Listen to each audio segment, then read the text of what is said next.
You're listening to the Proteus Leader Show, a top 10% world-rated podcast where you'll get practical tools and insights for leading, managing, and staying ready for the future.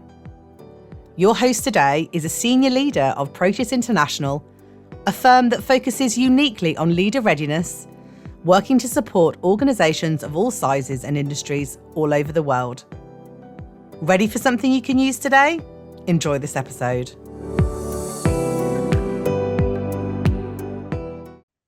Hi, everyone, and welcome back to the Proteus Leader Show. My guest today is Laura Hamill, an organizational psychologist, ex-Microsoft director, and co-founder of Limeade, an employee experience software company. Through her firm, Paris Phoenix Group, she advises companies on how to transform their cultures.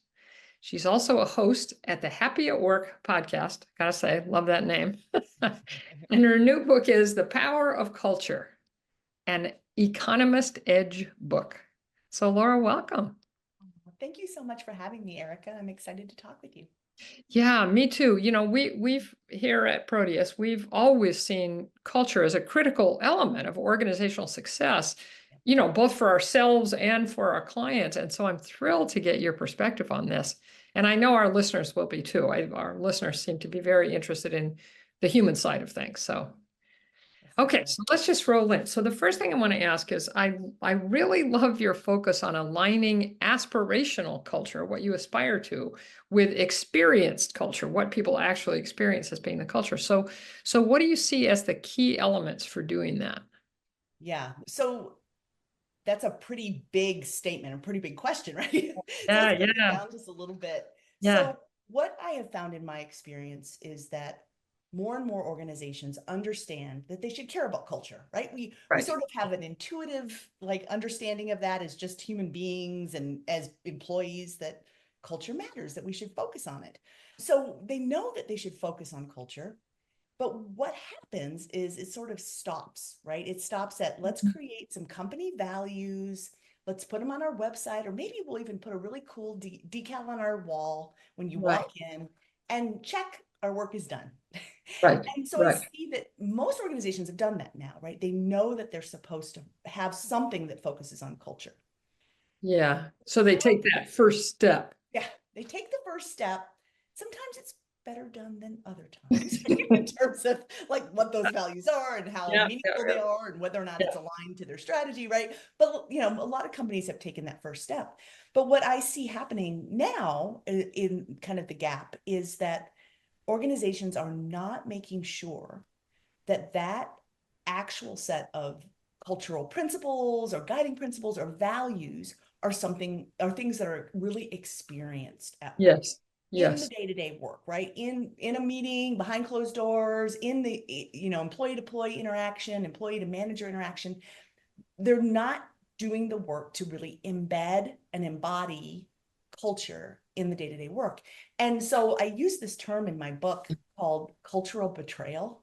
And it sounds so dramatic. Yeah, no. But it really is something that happens when people think, oh, look, I'm going to go work for this new company and I love their values. I'm so connected to that. I love what they stand for.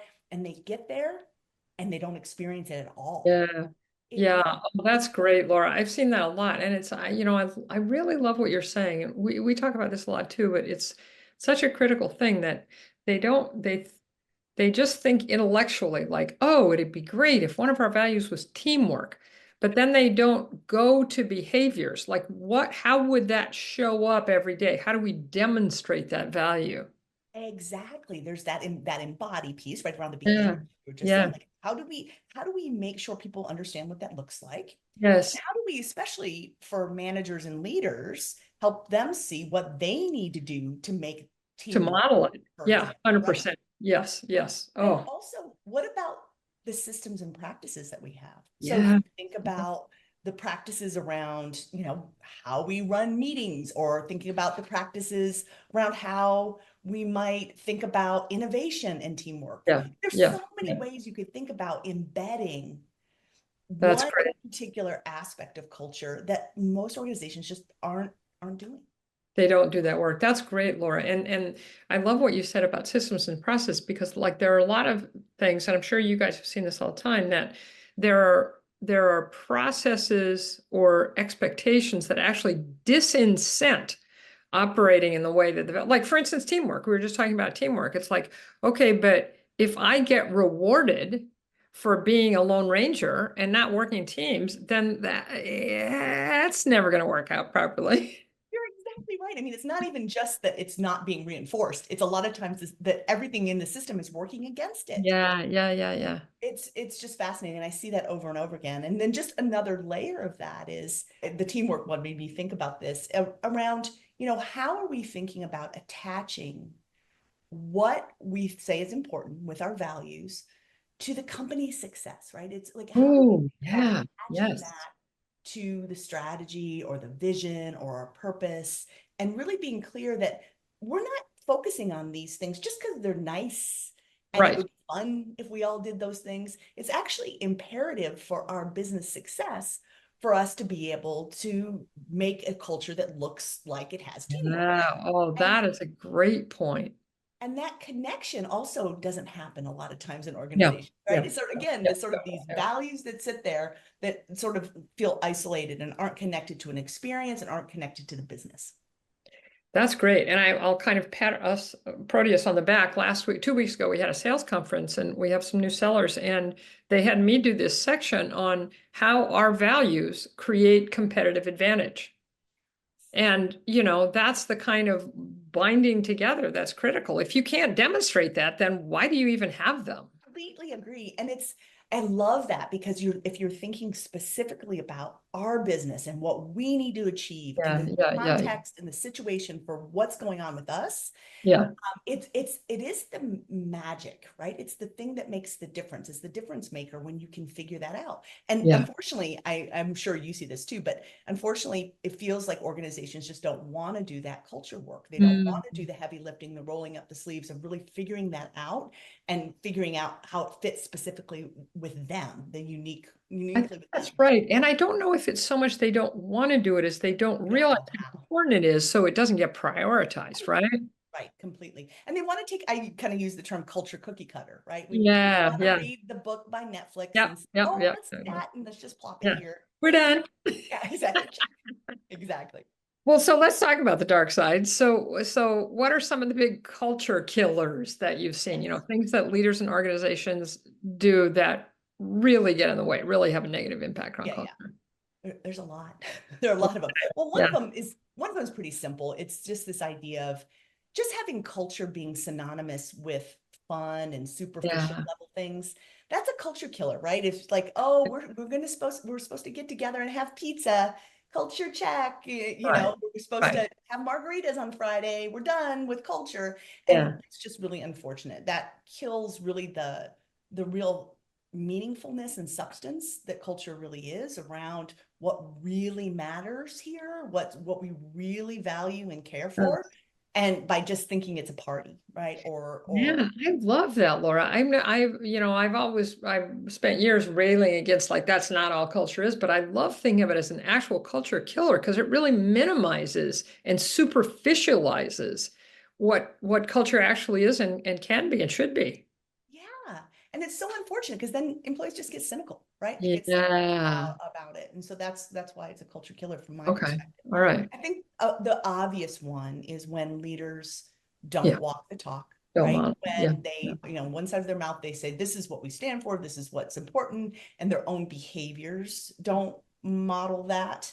So that is so in your face and glaring that I think a lot of us know that, but it still happens, right? It still is. I hear it all the time about leaders who just aren't role modeling the culture. But I think there's also another part of this, it's sort of similar, is when leaders don't look for opportunities to reinforce the culture or to course correct the culture. They just sort of stay a little bit ambivalent to it and they let things kind of happen and let things go. I see that happen a lot where something will happen and it would be a perfect time for a leader to come in and say, wait, hold on.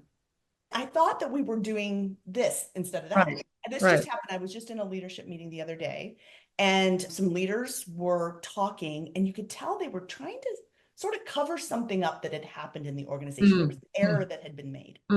And I just realized, oh my gosh, they're trying to make it feel better for people.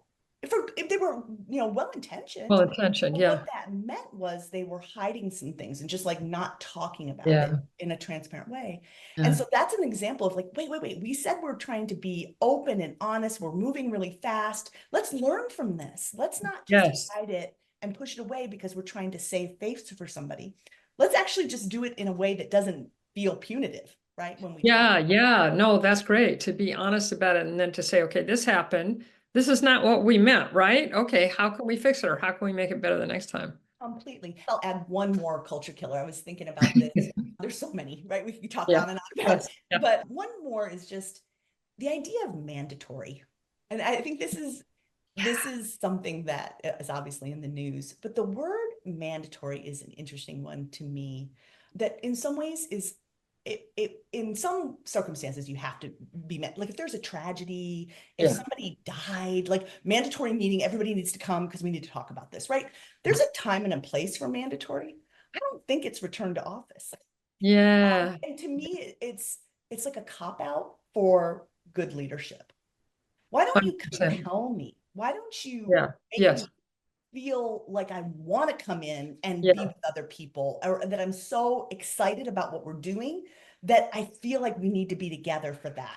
100%. Have the respect to talk me through your thinking about this and why you think it's so important so that I can make a decision. Completely. Somebody was just telling me, this is so classic. They just had a mandatory return to office video come from their CEO. Guess what? Where was that CEO when they were filming that video? At home. Like, are you serious? Come on. So, I mean, just you hear stories like that over and over again. These are great, Laura. Okay, so last question. We always promise practical takeaways. So what are some things that you would recommend leaders can start doing right now to begin to positively influence their culture and their organization? I'd say get curious, right? Just look at what is your culture right now. Talk to a few people. There's a really simple exercise that is pretty telling that I do sometimes with people. It's not an official culture assessment by any means, but talk to 5 people who you feel like would tell you the truth. That they're open. Ask 5 people, what are 5 words that come to your head when you think about our culture? Wow, that's great. Write those 5 words down for each of your 5 people, and then look at those and say, do these have anything to do with our to do with each other? Right. And what I find when I do that real simple exercise is sometimes people are absolutely using the values. Like they list them off, or at least some. Other times it has nothing to do with the values. Like there's not any overlap at all. And in other cases, it's even opposing the values. And so that just little mini assessment can tell you a lot about where is your culture relative to the culture you are striving to have, and that maybe you should do some more work with it. I love that. And what a great thing to recommend leaders do, because if they do it in a way where people are honest and then they come back and say, here's what happened when I did that, where do we go from here? What do you guys think we should do? Then that really is reinforcing what I suspect are the cultural values. Completely. Oh, that's great. Oh, this is so wonderful. Is there one last thing you want to say to our listeners? One thing that you'd want to tell them? Yeah, I'd say just don't give up on culture. I think sometimes people feel like it's so hard. It feels so ambiguous, but the hardest things are the most important ones, right? And so I'd say take a step into it. Don't think of it as something that's superficial, that's just an easy thing to check the box. But be curious about it. Start talking about it. Look at your values. Think about, are these the things that are the most important that we need everybody to focus on in order for this company to be successful? And if the answer is yes, that's wonderful. Then maybe just talk about them more and get them to be more part of the day-to-day conversation. But if they're not, make some changes. What do you need to really be reinforcing so that everybody's rowing in the same direction, and then it's more likely that you'll be successful? Oh, this is wonderful. We could go on and on. No, we could. Promise short and sweet. So listeners, to find out more about Laura and her organization and their work, and to buy The Power of Culture, you can go to parisphoenixgroup.com. That's exactly right. parisphoenixgroup.com. It's my kids' middle names. That's where that comes from. Oh, nice. Yeah. Oh, thank you so much, Laura. This has been great. It's been so great talking with you. And you can also buy my book on Amazon and Barnes & Noble. Oh, perfect. Typical places Great. too. But thank you so much for having me, Erika. I agree. We could keep talking. Oh, you're so welcome. And everybody, to find out more about how Proteus supports leaders to create powerful, positive cultures, just go to proteus-international.com. So thank you for listening. And until next time, here's to creating the life you truly want. We hope you're feeling better equipped to create the career, the business, and the life you want. To find out more about how we support our clients in leadership, learning, and change, visit us at proteus-international.com. Have an excellent day, and thanks for listening.